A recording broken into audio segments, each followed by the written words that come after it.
वैधि भक्ति और रागानुगा भक्ति, दो प्रकार की भक्ति। प्रथम वैधि भक्ति और दूसरी रागानुगा भक्ति। वैधि भक्ति का अर्थ होता है कि आप विधि का तो पालन कर रहे हैं भक्ति में, लेकिन उस विधि के पालन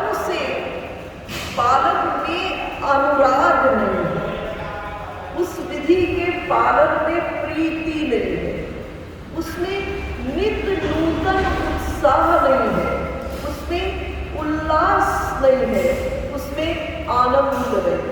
विधि तो हो रही है, जैसे अन्य जागतिक जगत के कार्यों को हम करते हैं वैसे ही भगवान की पूजा भी हो जाती है, वैसे ही भगवान का सब विधि विधान जो आप करते हैं उसको कर लेते हैं। लेकिन उस करने के भीतर में आप पूरे नहीं होते। गड़बड़ी क्यों होती है? आप क्यों प्रीति नहीं होती? भाई मुझे लगता है, मेरी ऐसी सोच है, मंदिर से बड़ा कोई मधुशाला नहीं हो सकती, मंदिर से बड़ी कोई मधुशाला नहीं हो सकती। आप प्रभु के पास आकर उनकी रूप माधुरी का दर्शन करके वो रूप माधुरी मन के पटल पर अंकित ना हो जाए, इसका मतलब तो आप मंदिर में सिर्फ गए, शरीर गया, तन गया, लेकिन तन के साथ मन नहीं था पूरा। और एक चीज आप और देखेंगे, हम आपकी बहुत बड़ी एक कमी है कि हम आप अपने पास बहुत कम देर को रहते हैं। किसी दिन 24 घंटे प्रातः काल से सायंकाल तक आत्मनिरीक्षण कीजिएगा। आत्मनिरीक्षण करने के बाद देखिएगा कि कितनी देर अपने पास रहते हैं। हम सबसे कम देर अपने पास रहते हैं, कभी पद में उलझे, कभी मद में उलझे, कभी संबंधियों में उलझे और कभी व्यर्थ में उलझे। विचार कीजिए, जिस घर में आप ही नहीं है तो प्यारे से लाड दुलार क्या हो? भगवान कहते मैं रोज तेरे घर आता हूं, ठाकुर जी कहते मैं रोज तेरे घर आता हूं, पर तू तो अपने घर में होता ही नहीं है, तू अपने घर में होता ही नहीं है। इसलिए ये जो अध्यात्म की यात्रा है, ये कहीं जाने की नहीं है, ये कहीं से वापस लौट आने की। जहां उलझ चुके हो, जहां भटक चुके हो, वहां से अपने को समेटो और समेट करके अपने पास पहुंच करके भाव से ठाकुर जी को पुकारो। जैसे ही भाव से ठाकुर जी को पुकारोगे, तत्क्षण एक क्षण का भी अंतर नहीं होगा। ये मेरा व्यक्तिगत अनुभव है, किसी की कही हुई बात नहीं कह रही, ये मेरा व्यक्तिगत अनुभव है। तत्क्षण क्या होगा? ठाकुर जी आपके हृदय के सिंहासन पर विराज जाएंगे, और जहां ठाकुर जी होते हैं वहां प्रिया जी भी होती है, और जहां प्रिया प्रियतम दोनों है, वही स्थान तो वृंदावन है, वही स्थान तो अवध है, वही स्थान तो कैलाश है, जहां प्रिया प्रियतम दोनों विराजते हैं। जब आपके हृदय के सिंहासन पर प्रिया प्रियतम विराज जाए तो आप भी नीचे बैठ जाए और भरी आंखों से प्रभु की रूप माधुरी का दर्शन करना। प्रभु की रूप माधुरी का दर्शन करोगे तो क्या होगा? प्रीति जन्म लेगी, आपके जीवन में प्रीति जन्म लेगी, और प्रभु क्या करेंगे? आपके हृदय की प्रीति को देखेंगे और देखकर एक हाथ आगे बढ़ा देंगे। ठाकुर जी एक हाथ आगे बढ़ा देंगे तो आप भी दूसरा हाथ आगे बढ़ा देंगे, और प्रभु नर्तक की तरह, आप जीवात्मा को नर्तकी की तरह, जब ब्रह्म नर्तक की तरह और जीवात्मा को नर्तकी की तरह से नचाने लगता है, तो इसी देह में रास हो जाती है। रास कहाँ होती है? इसी देह के भीतर में रास हो जाती है। तो हम चर्चा कर रहे हैं विगत कई दिनों से वैधि भक्ति। भक्ति तो है लेकिन उसमें प्रीति का अभाव है। इसलिए भक्ति में किसकी आवश्यकता है? प्रेम की, प्रीति डालनी। जैसे हलवे के अंदर सब कुछ हो, घी भी हो, आटा भी हो, इलायची भी डाल दो और खूब मेहनत से हलवा को बनाओ, लेकिन हलवे के भीतर में मिठास डालना भूल जाओ तो उस हलवे को कोई ग्रहण नहीं करेगा। वो तो ऐसे ही लगेगा जैसे किताब को पुराने समय में किताब को जोड़ने के, पन्ने को जोड़ने के लिए गोंद जो होती थी ना, वो आटे से बनाई जाती थी, उसे लेवी कहते थे। उससे जोड़ते थे एक दूसरे कागज को, है ना। तो बिना मिठास के वो मात्र एक लेवी हो जाएगी, लेकिन उसमें मिठास डाल दोगे तो क्या है, वो सबके ग्राह्य हो जाएगी। इसी तरह भक्ति में जब मिठास डाल दोगे तो प्रभु के ग्राह्य हो जाएगी, प्रभु उसको स्वीकार करेंगे। तो हम चर्चा कर रहे थे वैधि भक्ति और दूसरी रागानुगा भक्ति। रागानुगा भक्ति क्या है कि गुरुजी ने मंत्र दे दिया, गुरुजी ने उपासना की विधि दे दी, आपको सब कुछ बता दिया कैसे करना है, परंतु गुरुजी ने कहा 12 माला जपनी है और आप जब प्रभु के पास बैठे और नाम जपने लगे तो स्थिति क्या हुई पता ही नहीं चला। कब 12 से 18 हो गए, कब 12 से 21 हो गए। कथा श्रीमद् भागवत में आप लोग पढ़ते हो, ध्रुव जी महाराज, ध्रुव जी जब पहुंचे मधुबन के भीतर में और ध्रुव जी अपनी देवर्षि नारद ध्रुव जी को मंत्र दीक्षा दीजिए, ओम नमो भगवते वासुदेवाय। और अब जब ओम नमो भगवते वासुदेवाय का जप करने लगे तो भागवत महापुराण में व्यास जी कहते हैं प्रथम मास में 3 दिन के अंतराल में ध्रुव जी कुछ बेर खा लेते, अर्थात 3 दिन जप करते, जप में इतना रस आने लगा। 3 दिन जप करते, शरीर को बनाए रखने के लिए थोड़े से बेर खाते। दूसरे माह में 6 दिन के अंतराल में जप करते, शरीर को बनाए रखने के लिए थोड़े से पत्ते खाते। तीसरे माह में 9 दिन के अंतराल के भीतर में 9 दिन जप करते, शरीर को बनाए रखने के लिए थोड़ा सा जल पी लेते।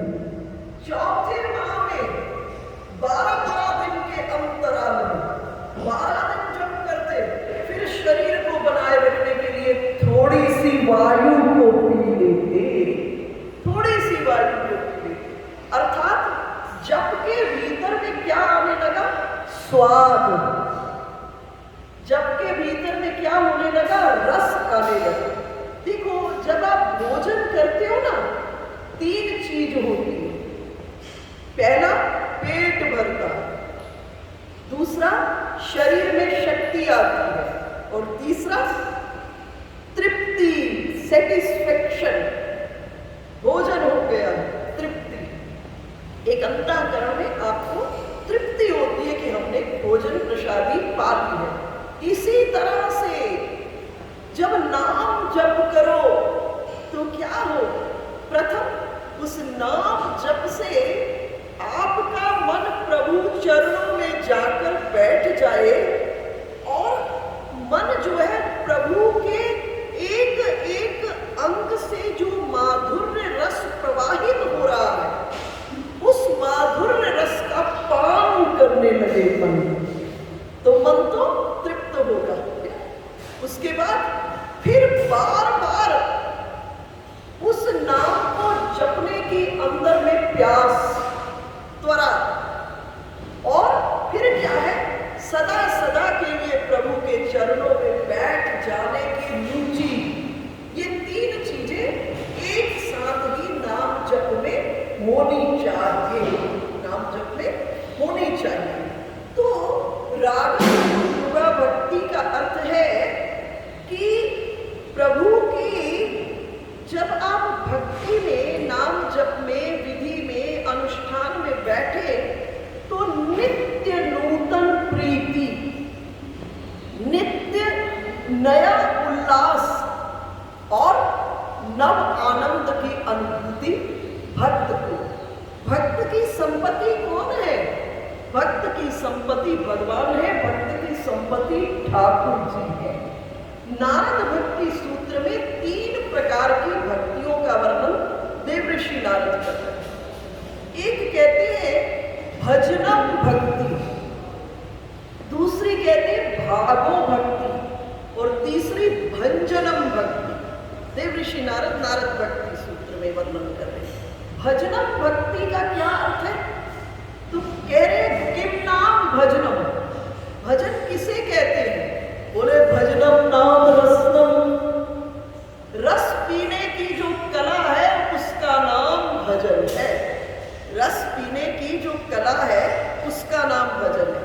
आपने गाय भैंस को देखा हो, गाय भैंस के सामने में जब भोजन रख दिया जाता है ना, तो पहले वो उस भोजन को खाती है। जब खाती है तो उसका पेट भरता है, लेकिन जब पेट भर जाता है ना, फिर क्या करती है? उसको फिर मुंह में निकाल करके फिर दोबारा जुगाली करती है, रिसाइक्लिंग करती है। जब जुगाली करती है तो उसको रस आता है। अभी आपने प्रभु का दर्शन किया, आरती में आए प्रभु का दर्शन किया, इससे क्या हुआ? नेत्र तृप्त हुए। आरती को सुना, श्रवणों को रस मिला, नेत्र को रस मिला, श्रवण को रस मिला, अंतःकरण को रस मिला, है ना? लेकिन ये रस क्या है? ये कर्ण रस है, ये नेत्र रस है। लेकिन शाश्वत रस की कब प्राप्ति होगी? तब प्राप्ति होगी दिन में अनेक बार, दिन में अनेक बार आप कहीं भी हो, अपने मन से उड़ करके श्यामा श्याम के चरण में आओ और आकर मन को कहो, ओ मन, तू प्रभु के चरणों की रस माधुरी, रूप माधुरी का आस्वादन करो। बार बार अपने मन को उड़ाओ और इस दिव्य रस को मिलाओ। तो ये रागानुगा भक्ति आपके जीवन में कब आएगी? तो पहला अंग था श्रवण, जिसकी हमने चर्चा की। फिर दूसरा अंग क्या था? श्रवण से क्या जन्म लेगा? कीर्तन। कल मैंने चर्चा की थी, श्रवण बाहर से भीतर होता है और कीर्तन भीतर से बाहर की ओर होता है।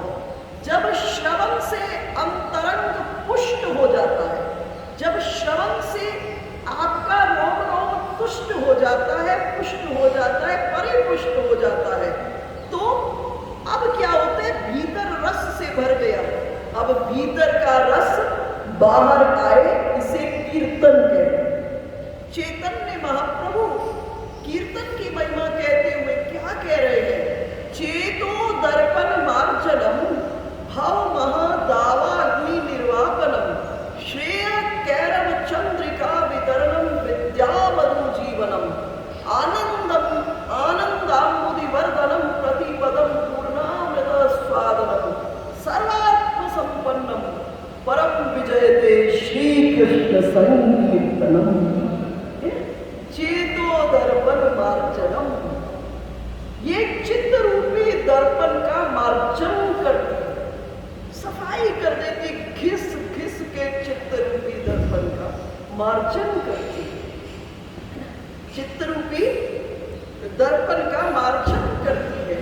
कल मैंने आपसे चर्चा की थी कि अगर घोषणा हो जाए कि कल राष्ट्रपति ने यशोदानंदन धाम से होते हुए आगे नारायण सेवा आश्रम में जाना, ये घोषणा हो जाए तो ये पूरी की पूरी सड़क अपने आप साफ हो जाए, अपने आप व्यवस्था होकर साफ हो जाए।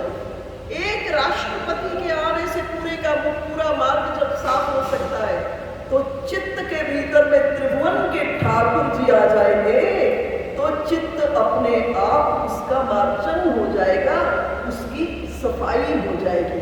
क्योंकि नाम क्या देता है?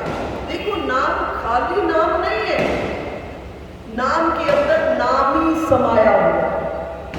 नाम खाली नाम नहीं है, नाम के अंदर क्या समाया है? नाम के अंदर नाम ही समाया हुआ है। ठीक है, इसको आप रोज अपने जीवन में अनुभव करें। कब अनुभव करते हो? जब आपका बेटा आपसे मीलों दूर, आपके पति आपसे बहुत दूर है ना, आपके प्रियजन आपसे बहुत दूर, और कोई आपके सामने में बेटे का नाम लेता है तो मन की स्क्रीन के ऊपर बेटे का रूप प्रकट हो जाता है। सिर्फ नाम ही लिया है उस व्यक्ति ने, लेकिन नाम लेते ही मन की स्क्रीन के ऊपर में बेटे का रूप प्रकट हो जाता है। अर्थात नाम के भीतर में नाम ही समाया है। जैसे संसार में होता है वही ठाकुर जी के साथ होने लगे, इसी का नाम भक्ति है। जो जो संसार में आपके साथ घटता है वो ठाकुर जी के साथ होने लगे।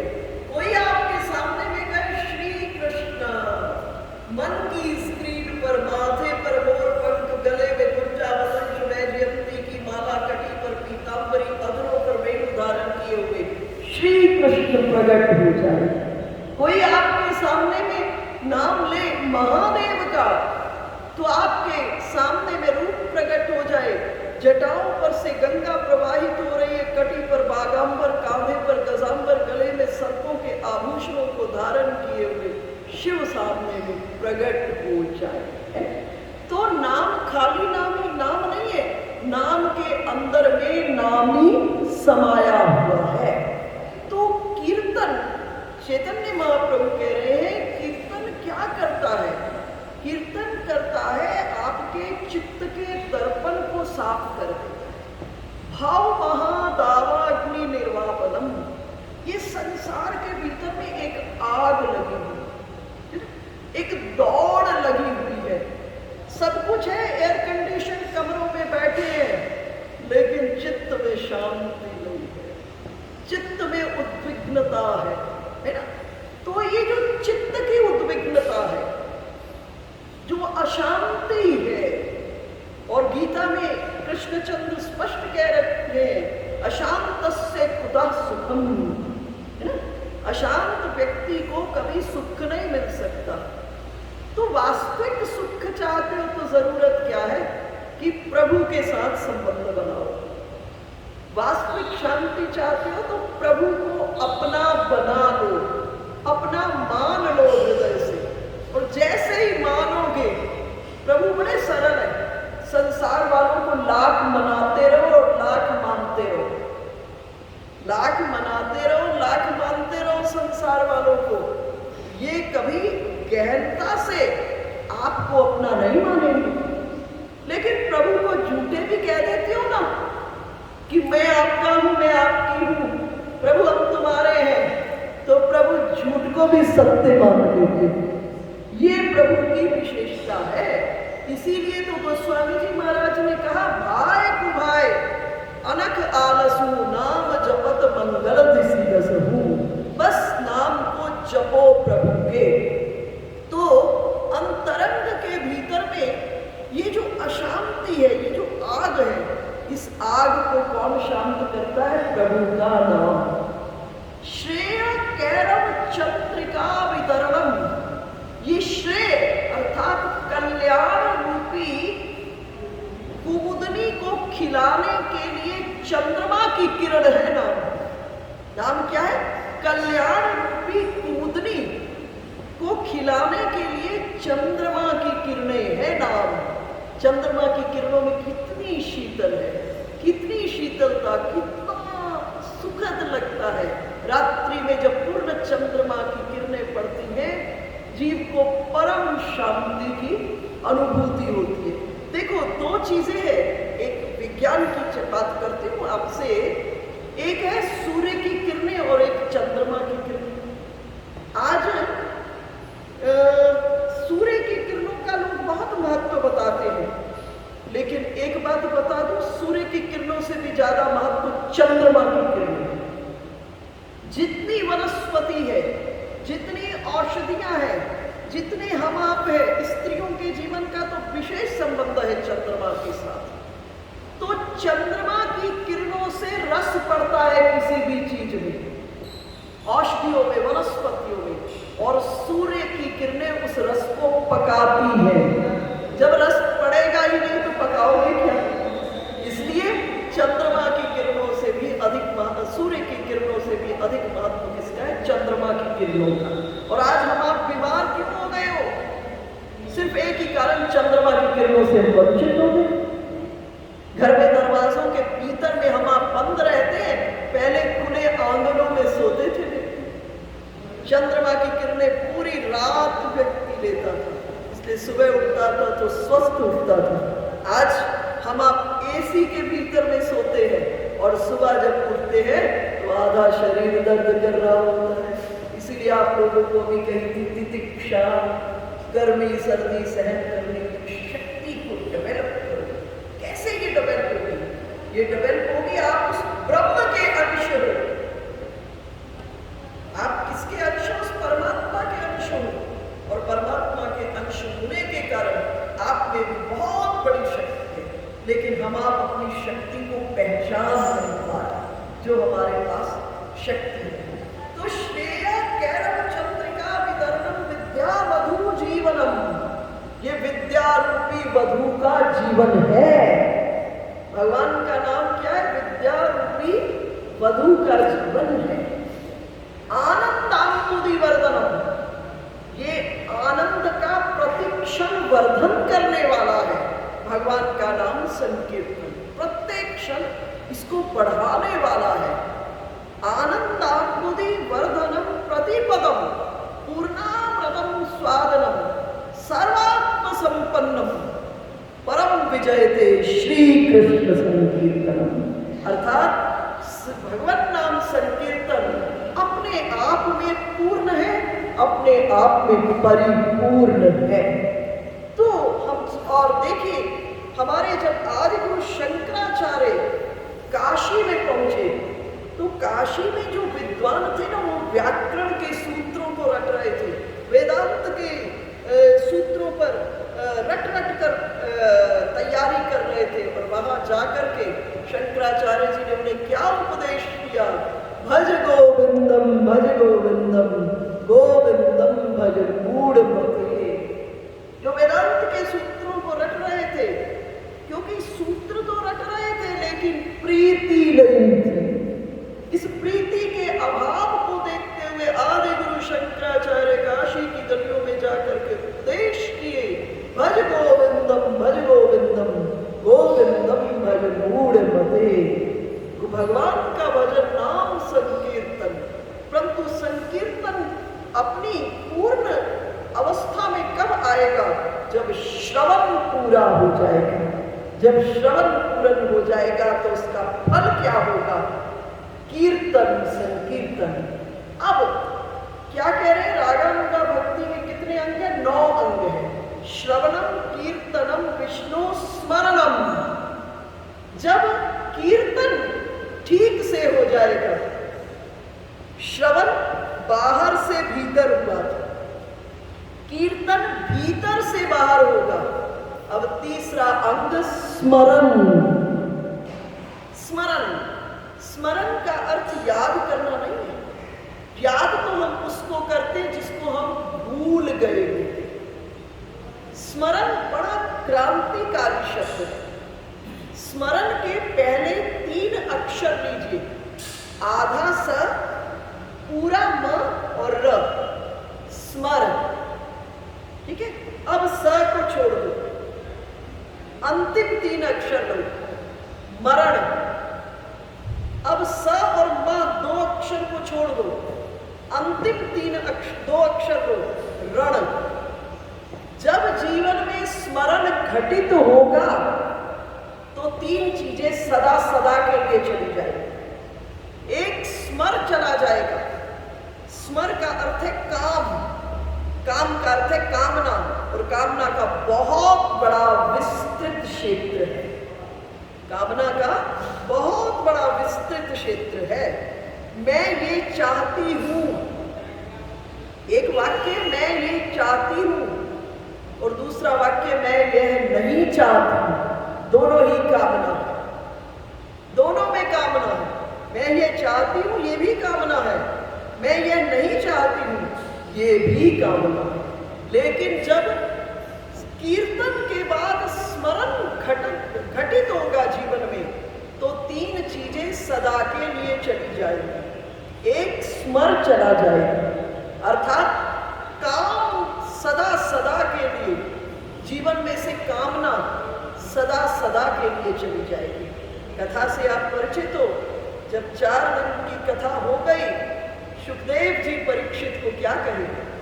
सुखदेव जी कहे, राजन एक बार अपने राजमहल में चले जाओ, अपने पुत्र जन्मेजय को संभाल लो और अपने पुत्र को संभाल लो, थोड़ा भोजन कराओ, थोड़ा स्नान आदि कर लो ठीक से। तब परीक्षित ने क्या जवाब दिया? परीक्षित ने कहा, गुरुदेव मैंने इतना खाया है, मैं उस खाए को इकट्ठा करूं तो बड़े बड़े गोदाम भर जाए। मैंने इतना पिया है कि अगर उस पीने वाली पेय पदार्थों को इकट्ठा करूं तो बड़ी बड़ी फैक्ट्रीज खुल जाए।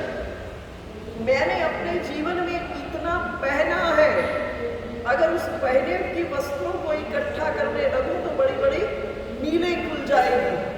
लेकिन गुरुदेव इतना खाकर, इतना पहन करके, इतना पी करके मेरी कभी भूख नहीं खत्म हुई थी, मेरी कभी प्यास नहीं खत्म हुई थी और मेरा नंगापन नहीं खत्म हुआ था।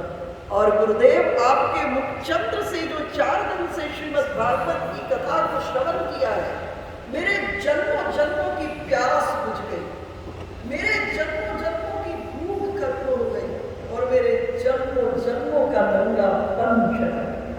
अर्थात सारे की सारी कामना का जो विस्तृत क्षेत्र था, वो सारे की सारी कामना का विस्तृत क्षेत्र खत्म हो गया। जब संकीर्तन के माध्यम से स्मरण आपके अंतःकरण में घटित होगा तो सबसे पहले क्या जाएगा? स्मर चला जाएगा। स्मर अर्थात कामना सदा सदा के लिए खत्म हो जाएगी। उसके बाद सदा सदा के लिए मरण चला जाएगा। मरण श्रीमद् भागवत के अंत में परीक्षित सुखदेव जी को क्या कह रहे हैं? सुखदेव जी ने परीक्षित को कहा, राजन अब आपको डर तो नहीं लग रहा तक्षक आपको काटेगा? परीक्षित ने कहा, गुरुदेव मरिष्येति पशु बुद्धि मिमाम दे, मैं मरूंगा, ये पशु बुद्धि मेरी सदा सदा के लिए खत्म हो गई। मैं मरूंगा, ये मेरी पशु बुद्धि सदा सदा के लिए खत्म हो गई। अर्थात मुझे अपने स्वरूप का ज्ञान हो गया। गुरुदेव मैं मरता नहीं हूं, मरना और जन्मना इस शरीर के धर्म है। मैं तो नित्य शुद्ध बुद्ध अजर अमर अविनाशी आत्म तत्व हूं। अर्थात जब स्मरण घटित होगा तो क्या खत्म हो जाएगा जीवन में से? एक तो सदा सदा के लिए स्मर खत्म हो जाएगा और दूसरा मैं मरूंगा, अर्थात मरण सदा सदा के लिए खत्म हो जाएगा। और तीसरी चीज सदा सदा के लिए जो खत्म होगी वो रण खत्म हो जाएगा। रण का अर्थ होता है युद्ध। ये हम चुपचाप ऊपर से बैठे हुए दिखाई दे रहे हैं, लेकिन महाभारत का युद्ध कभी कुरुक्षेत्र में हुआ होगा, लेकिन अंदर में देखना सत और असत प्रवृत्तियों के बीच में एक निरंतर युद्ध चलता रहे। कभी सत प्रवृत्ति जीत जाती है। जब सत प्रवृत्ति जीत जाती है वही हम होते हैं। हमारे भीतर में दूसरे को सुख देने की वृत्ति जागती है। जब सत प्रवृत्ति जीत जाती है, हमारे भीतर में प्रभु के चरणों का प्रेम उदय होता है। भक्ति की लहर हमारे भीतर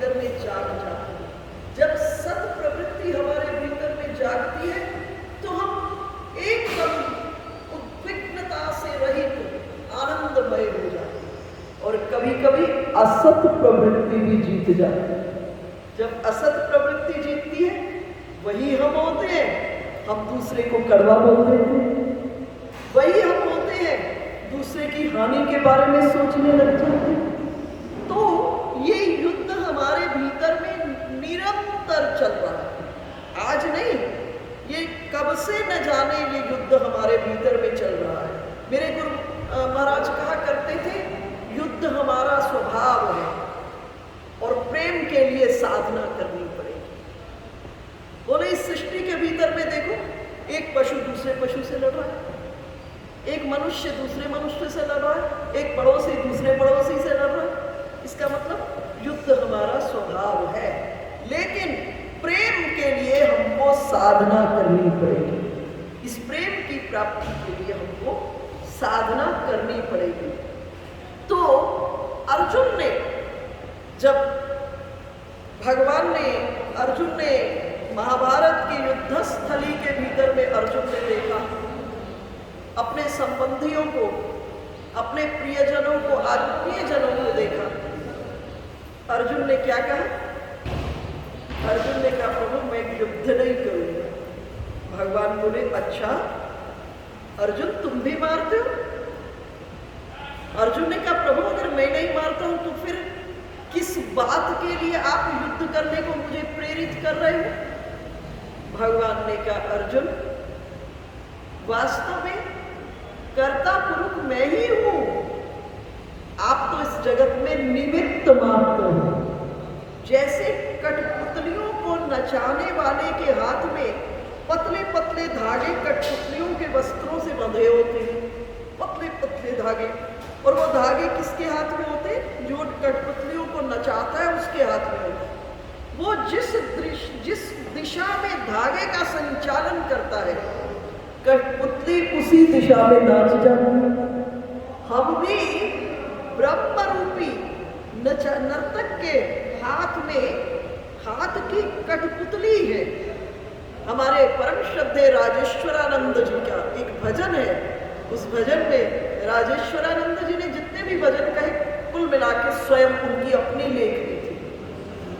एक भजन में उन्होंने ये कहा था, ये पंक्ति थी, तेरे हाथ की हम कठपुतली चाहे जैसे नचाए, मुरलिया बने चाहे जैसे नचाए।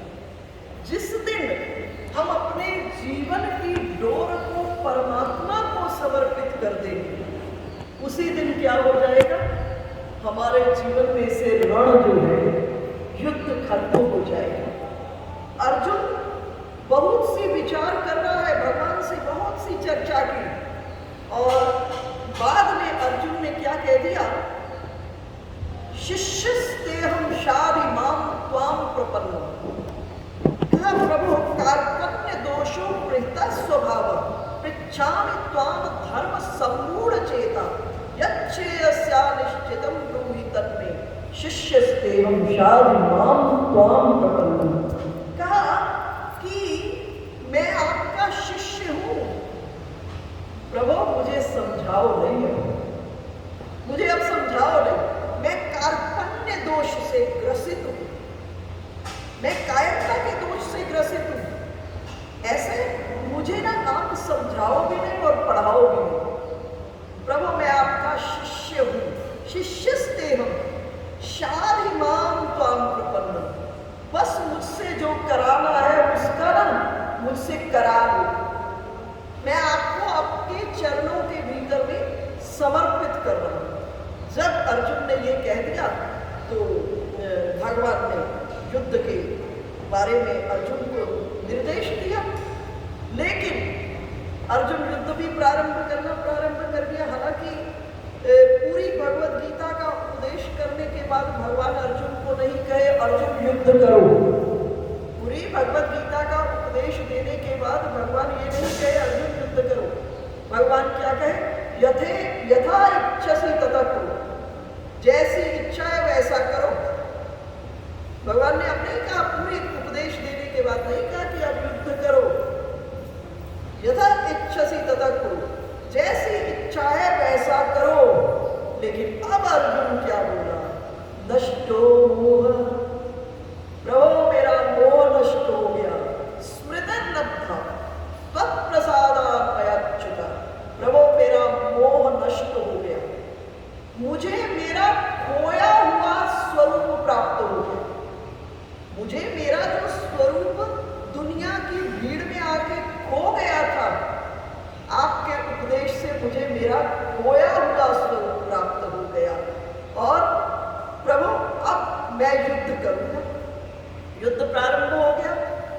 थोड़ा सा ही युद्ध हुआ था, क्या हुआ? अभिमन्यु मारा गया।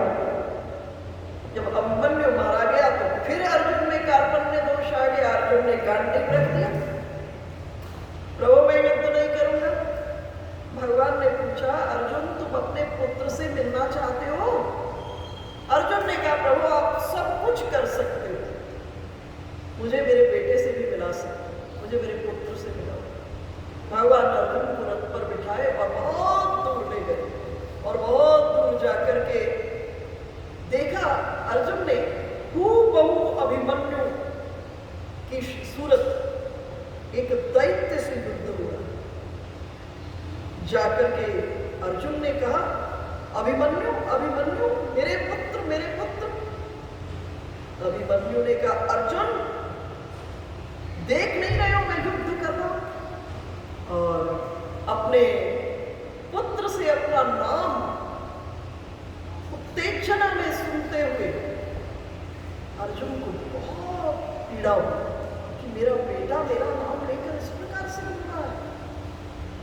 तभी फिर हिम्मत करके गए अपने पुत्र अभिमन्यु के पास, कहे मेरे पुत्र इस दैत्य का वध करने के लिए मेरा गांडीव धनुष काफी है।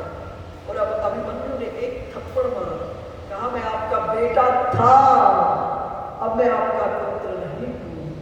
जैसे ये कहा सारे का सारा मोह खत्म हो गया और अब श्री कृष्ण के पास आए अर्जुन और कहे, अर्जुन प्रभु मैं अब युद्ध करूंगा, लेकिन अब मैं युद्ध आपकी प्रसन्नता के लिए करूंगा। हम भी अपने जीवन में जितने कार्य हैं जब प्रभु की प्रसन्नता के लिए करेंगे तो आप देखेंगे उसका एक तो परिणाम बड़ा अंततः कल्याणकारी होगा, सुखद होगा। क्योंकि जब तक हम अपने सुख के लिए कर्म को करते हैं हमें अभी अपने वास्तविक सुख का ज्ञान ही नहीं है। अभी हमें अपने वास्तविक सुख का ज्ञान नहीं है, लेकिन जब हम प्रभु की प्रसन्नता के लिए हम कार्य करेंगे तो क्या होगा? हमारा अंततः कल्याण होगा और उससे प्रभु के चरणों में प्रीति होगी। और जिस प्रीति के आते ही स्मरण स्थायी हो जाएगा। स्मरण क्या हो जाएगा? स्थायी हो जाएगा। हमारे भीतर का जैसे ही प्रभु के साथ हमारा अंतःकरण, हमारे नेत्र मिलेंगे। मानस के अंदर आपने श्रवण किया होगा अद्भुत, जब शूर्पणखा ने आकर खरदूषण को कहा कि उन तपस्वियों ने मेरे नाक कान को काट दिया। खरदूषण बहन है, बहुत नजदीकी संबंध है। खरदूषण सेना सजा करके राम जी से युद्ध करने के लिए बंदी पहुंच गए। लेकिन जैसे ही खरदूषण ने राम रूप का दर्शन किया, नेत्रों से नेत्र मिले। खरदूषण आया किस लिए था? युद्ध करने के लिए, वध के लिए आया था, युद्ध के लिए आया था।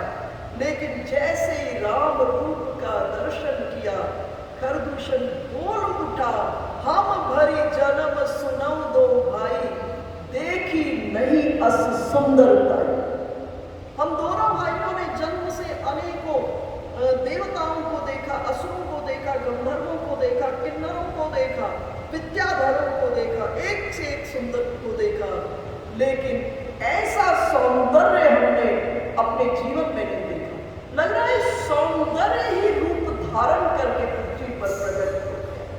हम भरी जन्म सुनौ दो भाई, देखी नहीं अस सुंदरता। यद्यपि भगनी किन्न गुरुपा, यद्यपि इसने बहन के नाक कान को काट दिया है, लेकिन अंदर की रूप का दर्शन करते ही चरणों में प्रीति हो गई, और प्रीति होते ही भीतर का रसायन ही बदल गया। आया था युद्ध करने के लिए, और जैसे ही भगवान के साथ आंख मिले, रूप माधुरी का दर्शन किया, क्या बोल उठा? वध लायक नहीं पुरुष अरूपा। इनका इतनी बुद्धि तो नहीं थी कि मैं वध कर सकता नहीं कर सकता, परंतु सोचा अगर इनका कुछ हो गया तो सृष्टि से सौंदर्य खत्म हो गया। अर्थात राम जी के नेत्रों से खरदूषण के नेत्र मिले, जा जादू होते ही भीतर का स्मर खत्म हो गया, मरण खत्म हो गया, रण खत्म हो गया, प्रीति स्थायी हो गई, अंतःकरण के भीतर में आनंद प्रवाहित होने लगा और प्रभु का दर्शन करते करते प्रभु के हाथों से परम धाम की ओर खरदूषण भी चले गए। तो जब श्रवण ठीक से होगा, बाहर से भीतर श्रवण होगा, भीतर से बाहर उसका फल संकीर्तन कीर्तन होगा और कीर्तन का प्रतिफल क्या होगा, है ना। जैसे भारद्वाज ऋषि के आश्रम में जब श्री राम आए तो भारद्वाज ऋषि क्या बोले, सब साधनों की सिद्धि है श्री राम दर्शन, और राम दर्शन का फल क्या है, भरतलाल जी का दर्शन। जब भरतलाल जी पहुंचे प्रयाग में तो आज लग रहा है इतने बड़े महर्षि को लग रहा है कि आज मैं धन्य हो गया, आज मैं कृतार्थ हो गया, क्योंकि राम दर्शन का फल क्या है, भरतलाल जी का दर्शन। क्योंकि भरत दर्श मेटा भवरोग, भरत जी के दर्शन से भवरोग से जीव को मुक्ति हो जाती है। इसी तरह संकीर्तन का फल क्या है, संकीर्तन का फल स्मरण है। जब स्मरण अंतःकरण में स्थायी हो जाता है, शेष अन्य अंग जो नवदा भक्ति के हैं स्वतः चलने लगते हैं और अन्य सब विषयों की चर्चा कल के सत्संग सत्र में करेंगे। बोलिए कृष्णचंद्र भगवान की जय, बाल कृष्ण लाल की जय, लक्ष्मी मैया की जय, वृंदावन धाम की जय, गिरिराज भगवान की जय, 84 कोस ब्रजमंडल धाम की जय। जय जय श्री राधे, जय जय श्री राधे, जय जय श्री राधे श्याम। अब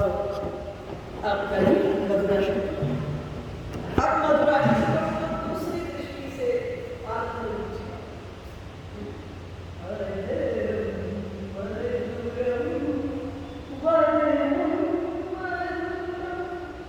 जैसे ही कहा यहाँ मत रहना, प्रभु के सानिध्य में जाकर के प्रभु के अदरोश जो वृंदावन के समान शास्त्र कहता है और उनसे जो मधु चुहचुहाता है, उस चुहचुहाते हुए मधु का स्पर्श करके प्रभु के सानिध्य में जाकर आनंद होगा। चलो माधव माधव माधव किसको कहते हैं, साधारण कृष्ण का एक नाम है माधव, लेकिन माधव का वास्तव अर्थ माँ कहती है श्री को, और भव कहते हैं पति को, जो श्री के पति आलोक मुकुट गिर गया, ठाकुर जी का मुकुट गिर गया।